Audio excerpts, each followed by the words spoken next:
Mes frères, je viens de regarder ici un témoignage, je suis sans voix, je n'arrive pas à imaginer ce que cet homme a vécu. Le pasteur Antonio Junior, il raconte un témoignage dans lequel un policier a tiré 2 fois sur son fils. Ce qui va se passer ensuite est impressionnant, frère. Comme ce témoignage est fort, je veux vraiment que vous regardiez. Alors, si vous aimez le contenu édifiant, si vous voulez que je prie pour vous le matin et le soir, abonnez-vous à ma chaîne.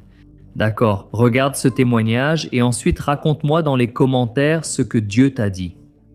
Le 26 août 2016, mon fils cadet est sorti de la maison. En fait, mon fils cadet... Il est entré chez moi pendant que j'étais au salon et m'a demandé s'il pouvait recharger la moto. Qu'il allait sortir de la maison pour se faire couper les cheveux. Le salon où il se faisait couper les cheveux était en face de notre maison. J'ai dit, laisse-la là. Il a commencé à se plaindre de son frère aîné, comme il le faisait toujours. J'ai dit, laisse ça, on en parlera plus tard avec lui. Parce que son frère avait utilisé la moto, vidé la batterie, et avait laissé la moto avec la batterie déchargée. Papa, je peux brancher sur la batterie de votre voiture? J'ai dit, on en parlera plus tard, mais là et tout ça. 10 minutes 11 au maximum. J'ai entendu une rafale de mitrailleuse, ma femme est sortie là-bas, ça va être difficile. Aujourd'hui. Ma femme est sortie de la buanderie et a demandé où était Lucas.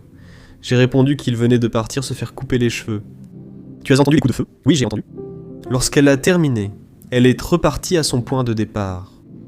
Notre voisine, Sylvia. Elle a crié de l'autre côté en disant « Valéria, Albert, Lucas vient d'être blessé par balle là-bas derrière, cours. Comme j'étais, j'y suis allé. » Ma maison était au coin, à l'entrée de la communauté, alors mon fils est sorti pour se faire couper les cheveux. Le salon de coiffure était devant notre maison, c'était juste en face. Le salon était devant notre maison. Et comme il était fermé, il était 10 heures passées, presque 11 heures du matin. Il est entré dans le quartier pour se faire couper les cheveux dans un salon alternatif où tout le monde, moi compris, allait. Sauf qu'il y avait une opération de police ce jour-là. Le policier a tiré 2 coups de fusil sur mon fils. Mon esprit a pensé. Lucas est blessé par balle. Il y a eu un coup de feu, des éclats de balles. Pourquoi je ne suis pas venu en voiture? J'aurais dû venir en voiture pour le secourir. Tout de suite, mon esprit a réagi, en disant « Lucas est assis, blessé par balle, en train de saigner. J'aurais déjà dû être là avec une voiture pour le secourir. Je réglerai les problèmes après, puis j'y suis allé. » À mon arrivée, le policier m'a interpellé, demandant qui j'étais. J'ai répondu « Pasteur et père du garçon blessé par balle. » Il a réagi. « Votre fils a donné 10 dans la patrouille, c'était une réponse injuste et agressive. » J'ai dit que c'est impossible, mon fils est croyant. Il était à la maison il y a 10 minutes et n'est pas sorti. Armé. Lucas portait un t-shirt où il était écrit « Moi, la Bible que le monde lit ». J'ai dit de me laisser gérer le problème de mon fils, je savais comment c'était, Lucas était là. À mon arrivée, il était allongé, cherchant de l'air. Je me suis assis à côté de lui, j'ai prié comme pasteur et dit « Mon fils, ce sera un témoignage, Dieu contrôle tout. » Il pleurait, allongé sur le ventre. Toute la communauté, en masse, est sortie, essayant de lyncher la patrouille de la police militaire. Ils ont tué le garçon. Je ne sais pas ce que j'ai dit. Il est mort, allons l'aider. Mon fils aîné est venu après avoir vu ça sur internet. Je lui ai dit d'aller chercher la voiture et d'aider son frère. Je me suis disputé avec le policier. Les témoins ont dit cela, car je ne le savais pas à ce moment-là. J'ai de l'asthme et je crie beaucoup. Elles ont dit que je tournais en rond avec mon inhalateur, sans savoir quoi faire. N'ayant jamais eu de proche blessé par balle, aujourd'hui, en tant que pasteur et croyant, c'est mon fils cadet qui l'est. Quel Dieu est-ce? C'est le Dieu qui répond sans utiliser de mots. La voiture est arrivée, j'ai mis le policier mal à l'aise parce qu'il s'était présenté comme croyant. Je suis aussi croyant, j'ai dit, d'accord, si tu es croyant, alors aide aussi mon fils. Il était monté dans la voiture, son arme est tombée par terre, et je me souviens que le diable est venu dans mon esprit en disant « Tout le monde est de ton côté, tire-lui dessus, tu vas être le héros de la communauté. » Je me souviens que cette fois-là, j'ai dit que j'étais croyant. J'ai trouvé de la force dans ma faiblesse pour atténuer ma situation, sachant sa gravité. Ils ont secouru mon fils, et mon fils l'a emmené à l'UPA de Duc de Caxias à Parc Lafayette. Je suis monté dans une autre voiture, parce que j'étais tellement abasourdi que je n'arrivais pas. J'étais complètement perdu. Alors je suis monté dans une autre voiture, et nous sommes allés dans un autre hôpital. À mon arrivée à l'UPA, 40 ou 50 minutes après son sauvetage, le personnel a confirmé la gravité de la situation. Mon fils aîné était dehors, à côté du policier, et il a pris le téléphone et a appelé sa femme en disant « Prie pour moi, parce que j'ai tiré sur le fils d'un serviteur de Dieu. » Retenez bien cette information. Valéria n'a pas pu sortir car Dieu a paralysé ses jambes, mais 15 sœurs sont venues prier et intercéder avec elle à la maison. Et je suis allé à l'hôpital. À 2h38 de l'après-midi, l'assistante sociale m'a appelé. Et quand l'assistante sociale nous appelle, c'est une mauvaise nouvelle. Et il parle d'une manière si froide, en disant qu'il n'a pas survécu.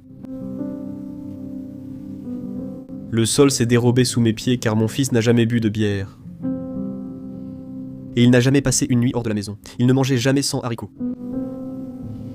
C'était le fils chéri de la famille, pas que les autres ne le soient pas, mais c'était le fils dont on disait « On a déjà élevé tous les autres, tout le monde s'est marié, maintenant on va l'aider, lui. » Rêve de devenir joueur de football, rêve de...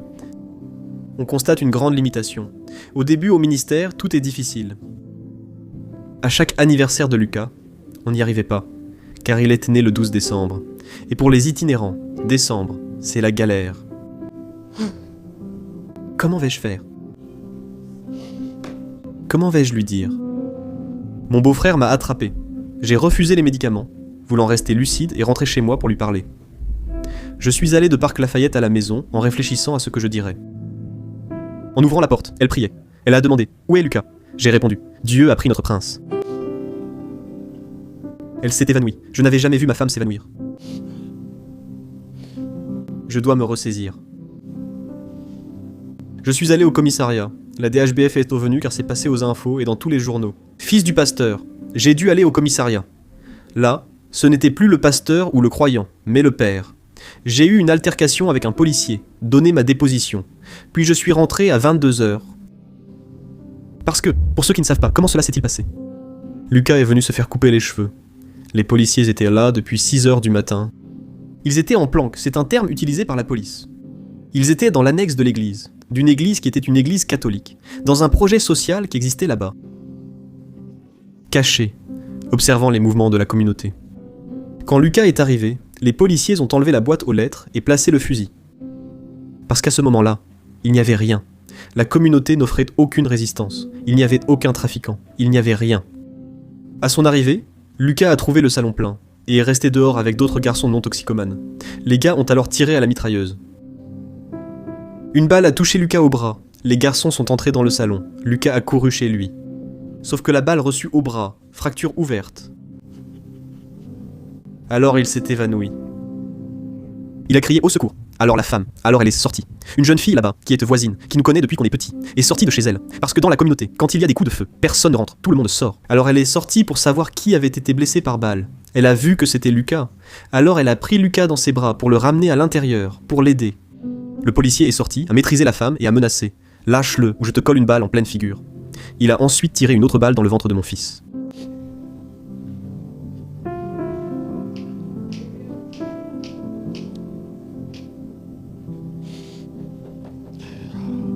Tout ça, c'est pourquoi je suis rentré à la maison. Il y avait presque 200 personnes chez moi, des croyants, des non-croyants. Tout le monde était là, ma femme était sous sédatif. J'ai salué certaines personnes, pas d'autres. Quand on est en deuil, il n'y a pas de mots qui puissent vraiment nous toucher. J'ai appris que lorsque tu consoles quelqu'un qui est en deuil, ta présence suffit. Rien de ce que tu dis ne touche le cœur. Mais j'avais besoin d'entendre mon père. C'est pourquoi je suis allé dans ma chambre, à l'endroit où Dieu m'a donné de nombreux messages. Je me suis assis au chevet de mon lit, et tiré la chaise et dit « Dieu, assieds-toi, j'ai besoin de te parler. » Je n'ai pas vu Dieu s'asseoir là, mais je l'ai entendu me parler. Dès lors, j'ai compris que ce n'est pas ce que la vie nous fait. C'est ce que tu vas faire à partir de là. Ce qui te définit, c'est ta réaction à la douleur, pas la douleur elle-même. Dieu s'est assis là. Il ne s'est pas assis. Je ne l'ai pas vu. Mais il m'a parlé. Il m'a parlé de façon thérapeutique. Je t'aime, Dieu. Quel est le nom de ton fils ? Pourquoi un Dieu omniscient demanderait-il un nom ? Parce que Dieu connaît le nom de la douleur que tu ressens. Il veut savoir si toi tu le sais. Car en avouant ce que Dieu sait déjà, tu reconnais qu'il a raison, pas toi. J'ai dit « Oh Lucas, Quel numéro de maillot portait-il? Dans les clubs où il est passé, il a toujours joué avec le maillot numéro 22. J'ai dit 22. Quel âge avait-il quand tu me l'as rendu? 19 ans. Je ne savais même pas où j'étais. Je me suis souvenu de la Bible en l'ouvrant à Luc 22. 19. J'avoue qu'à ce moment-là, je ne connaissais pas ce texte. Ayant rompu le pain, il rendit grâce et dit « Ceci est mon corps, qui est donné pour vous.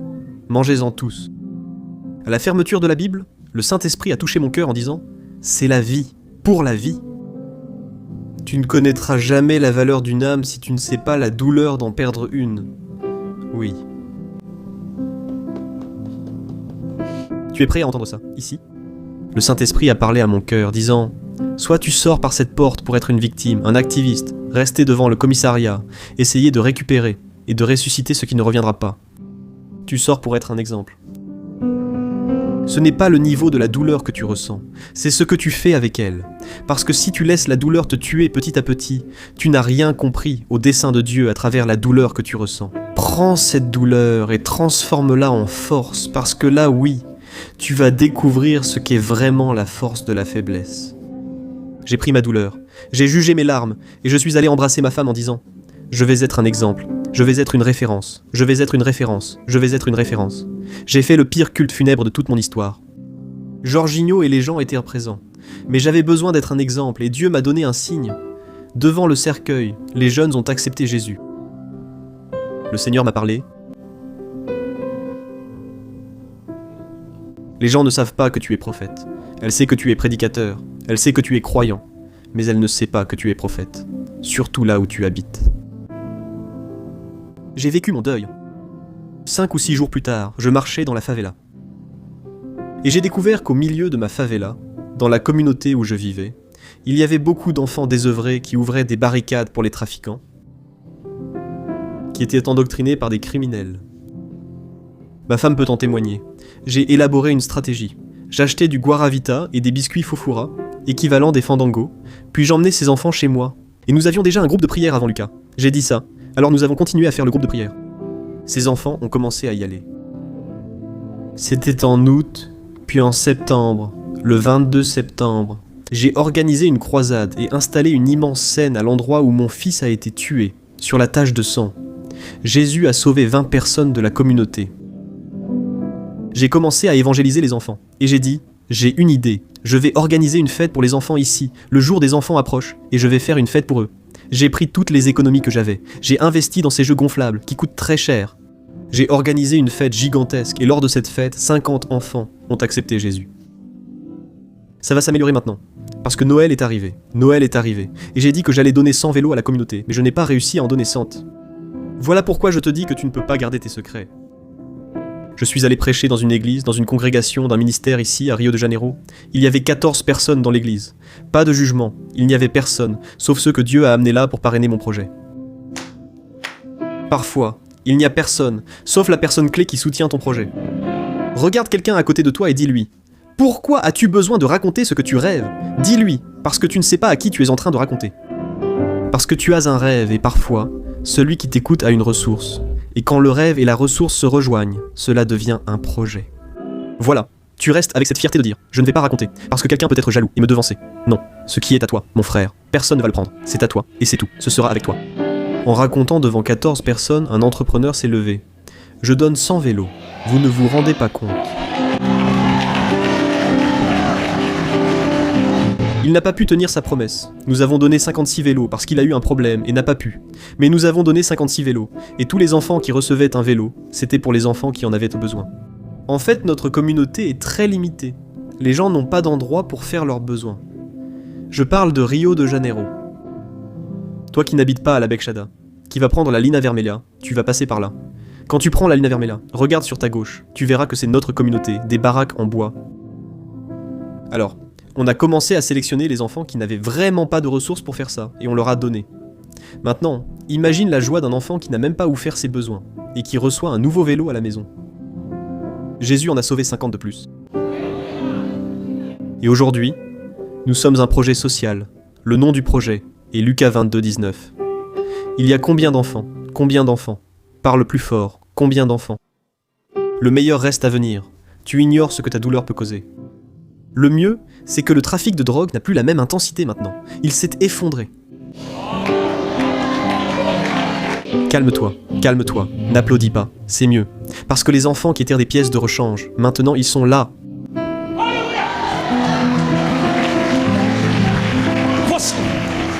Je te dis que tu ne peux pas te rabaisser, que tu ne peux pas utiliser ta douleur comme excuse, utilise-la comme force, tu ne peux pas, non, pas moi. Je dis que Dieu a investi beaucoup de choses en toi pour que tu ne termines pas tes jours accro à Netflix. Dieu a investi beaucoup de choses pour que tu ne termines pas tes jours dans une chambre sombre. Dieu a investi beaucoup de choses en toi pour que tu vives le reste de ta vie. Frustré, ne laisse pas la douleur te dominer. Si tu dois souffrir, fais-le avec dignité et relève-toi. Agis. Pegou aquela informação? Ok. Moi. Eu tinha muita dificuldade de falar do meu testemunho.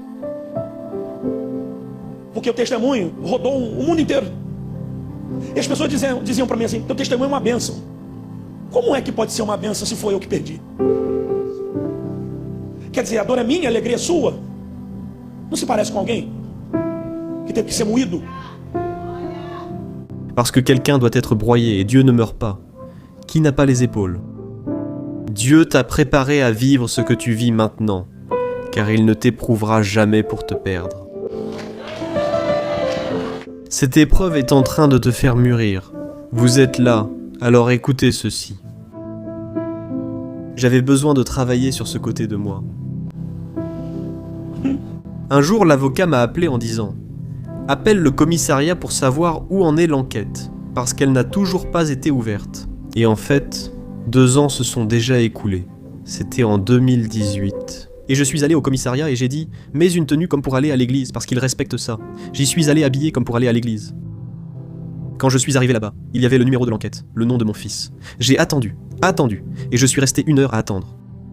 Après 1 heure, le commissaire qui avait dit qu'il allait me recevoir a dit qu'il allait désigner 2 inspecteurs, qu'il allait partir en mission, donc il ne pouvait pas me recevoir. Je suis resté encore 1 heure. Quand les inspecteurs sont arrivés, ils avaient des papiers à la main. On m'a demandé « Votre nom est Albert, père de Lula ?» Oui. « Vous avez un avocat privé ?» J'ai répondu « Oui, c'est mon ami, il est aussi croyant. » Ils ont demandé très sérieusement « Il est là ?» Non. Il m'a demandé de venir. S'il n'est pas là, nous ne pouvons pas vous informer. Ils ont refermé le dossier concernant l'information que je demandais et sont partis. Ils m'ont tourné le dos, comme si je n'étais rien. Tu connais quelque chose qui s'appelle un déclencheur émotionnel. Ça a été déclenché. Le refus d'une information à laquelle j'avais droit a activé mon déclencheur émotionnel. J'ai alors revécu, dans la cour du commissariat, tout ce que j'avais déjà vécu. Quand Lucas est mort, j'ai revu mon fils mort à nouveau. Je me suis senti aussi impuissant ce jour-là, qu'au moment où mon fils a été touché par balle. Ma réalité, c'est des pleurs abondants d'angoisse, parce que les pleurs d'angoisse sont différents des pleurs de tristesse. Les pleurs d'angoisse, c'est cette douleur à la poitrine qui, si elle ne t'anéantit pas, tu ne te contrôles plus. Je pleure au milieu de la cour du commissariat. Et tout le monde, en fait, est à la cafétéria, en train de me regarder. Moi, je pleure, je pleure, je pleure, je pleure. Et une voix dans ma tête qui dit « T'as perdu, t'as perdu. » J'ai dit « Seigneur, j'ai perdu mon fils, et suis humilié par le diable, tu as perdu. » Et moi, je pleure, sans larmes, 1, 2, 10 minutes. Jusqu'à ce que je me souvienne d'une information, car ma famille entière et moi avons beaucoup lutté contre la dépression.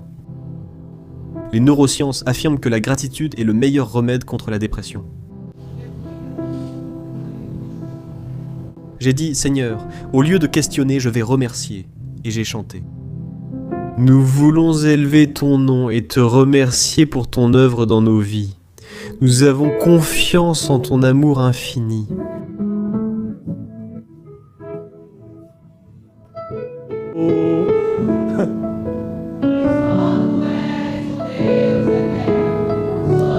Dans la cour du service des homicides de la Bechada Fluminense, la voix qui disait que j'avais perdu n'est pas partie. J'ai compris que ce n'était pas le diable, car il est fou, mais pas au point de rester là où Dieu est célébré. C'était Dieu qui me disait que j'avais perdu quand j'ai fait taire ma voix. Ça, tu l'apprends dans la culture juive. On prie pendant 1 heure, mais on ne passe pas 1 minute à attendre que Dieu réponde. Quand je me suis tu, la voix du Seigneur est venue et m'a atteint et m'a dit « Tu vas continuer à essayer d'être un activiste ? Tu vas quitter la cour du commissariat en comprenant que ta douleur n'est pas plus grande que mon dessein. Ce jour-là, dans la cour du commissariat, j'ai dit « J'accepte ton dessein ». Quand j'ai fermé les yeux et que j'ai commencé à prier, écoute ça. La scène de Lucas, vivant devant moi après 2 ans, est devenue celle des enfants du projet. Pour le jour du pasteur, elles se sont déguisées en moutons et ont chanté « Le petit mouton de mon pasteur ». J'ai commencé à imaginer la scène. Des enfants. L'image d'enfants qui auraient pu devenir des trafiquants échangeant des tirs avec la police. Croyant là-bas, parce que chaque fois que tu oublieras l'alliance, Dieu te rappellera le jour où il l'a faite avec toi. Je voulais que tu partes d'ici en comprenant. Et je termine mon discours ici, que je suis venu juste pour raconter cela. Le temps est passé. Je pars prêcher à l'église. J'allume mon téléphone. Un message. C'est le pasteur Albert.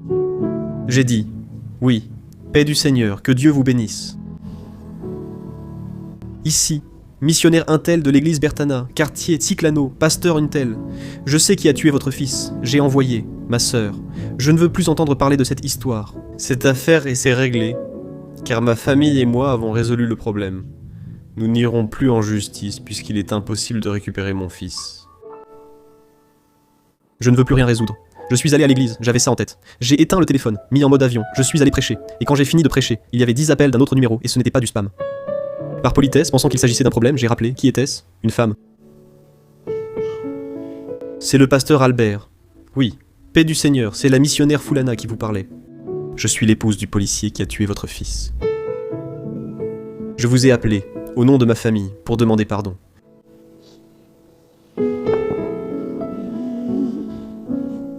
Alors on cherche à fuir, n'est-ce pas ? On casse le verre, on crie sur les éclats, pardonne-moi, juste pour ne pas pardonner. J'ai dit, ma sœur, ta famille, a mutilé la mienne. Ton pardon ne ramènera pas mon fils.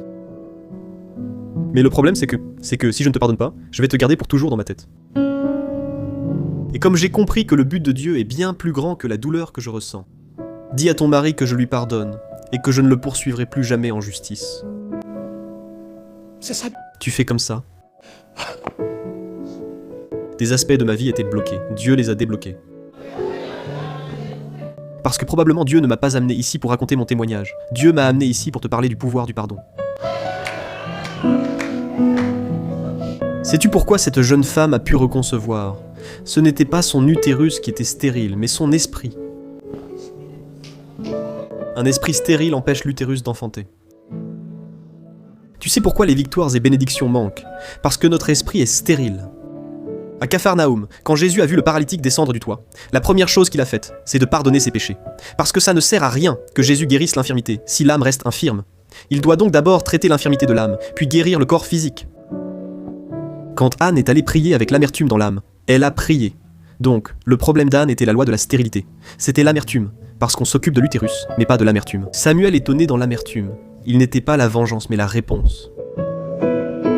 Vous êtes là ou pas ?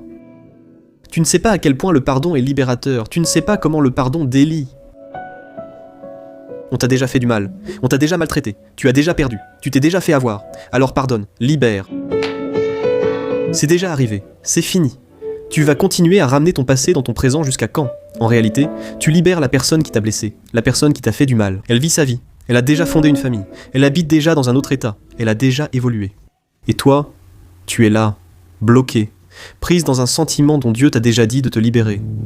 Ta vie n'avance pas parce que tu es attaché à des sentiments qui ne devraient plus être là. Je suis pentecôtiste jusqu'à la moelle, mais j'ignore s'il y a un ange au ciel avec un balai pour balayer les déchets émotionnels du cœur du croyant. Mais s'il y en a un, qu'il vienne aujourd'hui chez Isabelle et enlève de ton cœur toute l'impureté que Dieu n'y a pas mise. Libère-toi, libère, chasse cette personne de ton esprit. Sois libre, sois heureux, sois béni. La douleur que tu ressens ne se compare pas au résultat qu'elle peut t'apporter. Libère-toi, sois libre. Et maintenant, pasteur, un sourire sur le visage. Les enfants sont devenus croyants, et les parents venaient chez nous pour savoir ce que nous faisions avec leurs enfants. Jésus a utilisé les enfants pour convertir les parents. Ma douleur a créé non seulement un projet, mais aussi une église, car une église ne s'ouvre pas, elle naît. Parce que, dans la douleur que tu ressens, une congrégation est en train de naître là, sur ta véranda. Rends gloire à Dieu, dans la douleur que tu ressens. Une salle de prière est en train de naître chez toi. Rends gloire à Dieu. Alors, aujourd'hui, nous sommes le secret de Dieu. La vie pour la vie. Le projet Lucas 22, 19, constitué des parents qui ont des enfants d'une communauté qui est touchée par l'évangile. Loue Dieu. Serre ce frère dans tes bras et dis-lui que tu vivras ainsi de nombreux miracles. Dis-lui aussi que donner naissance fait mal, grandir fait mal. Si ça fait mal, c'est parce qu'il y a de la nouveauté. Il y a une bonne nouvelle qui arrive pour toi. Des choses de Dieu se passent dans le monde spirituel. Dieu ne m'a pas amené ici pour promettre, mais pour te dire que c'est déjà réservé. Un jour, tu te réveilleras. Gloire à Dieu. Lève-toi car je veux prier pour toi. Alléluia. Merci de prier pour notre projet. J'ai fait cela partout. Ensuite, si tu as un petit moment, va sur la page Instagram et suis-nous, s'il te plaît. On a besoin d'abonnés, d'engagement. Bla bla bla. Je suis vieux jeu avec les médias. On me tag mais je ne partage même pas. Mes enfants me trouvent asocial, c'est la vieille école. On ne sait pas utiliser ce truc, on préfère le téléphone. Je viens de l'époque du téléphone à cadran, encore de la pièce de sang de Jésus. Il y a de la puissance, mais je voulais prier pour toi. Je ne connais pas le niveau de douleur que tu ressens. En fait, je ne veux pas deviner cela, car ça ne se devine pas. En tant que leader, parfois on aimerait même partager et diviser la douleur que tu ressens, mais on ne peut pas faire ça. Ce que nous pouvons faire, c'est intercéder pour toi. Père bien-aimé, Seigneur, plus que quiconque ici dans cette réunion, tu connais la douleur de ta fille et de ton fils, tu connais les frustrations et les attentes, tu connais la foi qui triomphe, mais aussi la foi qui protège, tu connais la foi qui protège, mais aussi la foi qui nous laisse perdre, sans nous éloigner de celui qui nous a trouvés. Qui est ton fils bien-aimé? Seigneur, prends ta fille dans tes bras. Et s'il existe encore un pouvoir dans l'étreinte, comme nous savons qu'il y en a, que cette étreinte vienne de toi. Que tu prennes ta fille dans tes bras, que tu la consoles et la réconfortes. Peut-être que tu lui murmures à l'oreille « Tiens bon, sois forte, attends, ça va arriver. » Mais ne laisse personne ici cet après-midi désespéré avant d'avoir attendu. L'espérance est un don accordé. Et parfois, quand on perd l'espérance, il est difficile de garder la foi. Aide ta fille, que nous puissions sortir d'ici sous ta bénédiction et ta direction, au nom de Jésus. Regarde-moi. Je ne sais pas si tu l'as fait, mais si tu te sens touché, fais un câlin à quelqu'un à côté de toi, homme avec homme, femme avec femme, et dis-lui, ça va arriver.